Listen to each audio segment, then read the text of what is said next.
I hope, and people can see it on the website. Yes, they can see it at PJTV or just go to my YouTube channel. All right, I want you to, first of all, you have Canadian friends, and it was funny because they weren't doing anything, and you brought them into the thing. I had a lot of humor to it. But you said you hurt your hand with a skateboarding accident. Right. You go into first you went to the private clinic, and that was closed. It was closed. Don't get sick on Sundays. Don't get sick on Sundays. Right. All right, so you decided to go to the hospital. Yeah. All right, walk us through what happened.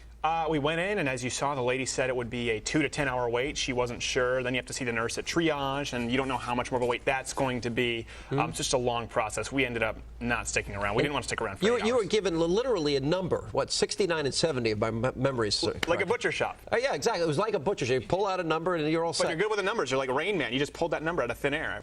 Yeah, well, all right. So you got there, and so all of a sudden they said how long it would be before you saw a doctor. Right, and they said between 2 and 10 hours. 2 and 10 hours, and you waited 4 hours. Yeah, and that's like 500% more between 2 and 10. 10 or 2, there's a pretty big gap there. All right, now, but while you were there, you ran into some people, right? Right. There was one guy who had a broken clavicle, and he took 5 hours to see a doctor, and they just ended up sending him to an orthopedic the next day, saying they couldn't do anything, don't sleep on it wrong. There's a guy who needed penicillin, took him 9 hours. And then, of course, we had a lady who we interviewed outside, whose mom needed the operation. That was a little bit worse. She lost both legs. Why don't you explain that? Because the period of time that it took, she had a bad leg, right. and because they waited so long, she ended up losing both her legs. Right, yeah. She had a problem with one of her legs, a circulatory problem. I believe it was tough to understand her French. It was a little bit broken, and she said that it wasn't a priority, so they waited for a year, and then at that point it had spread to the other leg, which they could have saved, but they ended up chopping it off first, so no legs. All right, so that was day one, and so you decided to see if this was an anomaly. So you have day 2 in your film, and you had a friend, Steve, go to a clinic to get blood tested. He says he doesn't have a family doctor. Right. And he doesn't. That wasn't scripted. We went in, we wanted to get a blood test. They have to have a slip from your family doctor.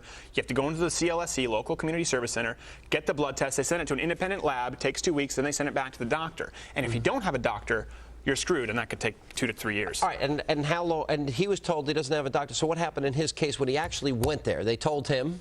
They told him, put yourself on the waiting list at the clinics. They said just wait and see if you can get a doctor. They did say if you want to speed things up, though, Sean, that you could call the local universities and med schools and find someone who needs to build their roster, their client roster, and maybe get an inexperieused doctor a little more quickly. That would be really exciting. Why don't you have an inexperienced dentist pull your teeth out? What the heck? It's like going to beauty school for a barber. Now, they do have a...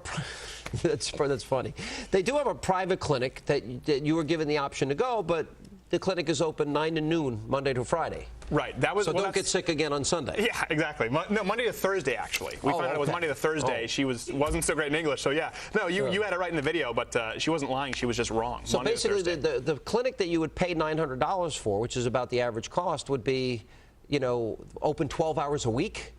Not the private clinic. That's the community service center. The private clinic we didn't go to because we wanted to make sure that we only use the socialized health care that we're paid for through our tax dollars. So I don't know about the private clinics, but I assume it's probably a bit different. All right. And now, what do you say based on the fact that you actually went there? You went there with your cameras. You went there undercover. You got a real glimpse into the single-payer system that so many liberals in this country want to implement here in this country. Sure. What would you say to them? I don't think they want it, Sean. I don't think most Americans want it. Well, I think Obama certainly does. The Democrats certainly do. Michael Moore. But I mean, Michael Moore, the Cuban health system is the envy of the world. I mean, come on, like Michael Moore's like he's like the WWF. I mean, he's entertaining, but nobody thinks it's real anymore. Nobody believes a word he says. I don't think the American people want it. I think they may think they want it. It's like a college student who can espouse his political views because he's never held a job, never had a dog in the fight. Well, I was raised in Canada, and most Canadians who are raised in that system don't like it. They don't.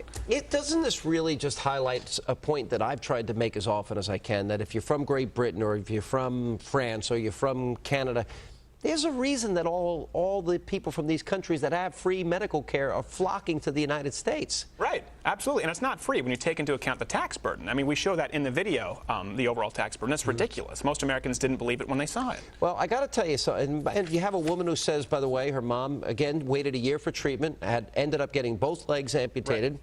Right. The incessant waiting, the inferior care, you don't even hardly get to see a doctor, and how Canadians really feel about the free system. They're paying higher taxes.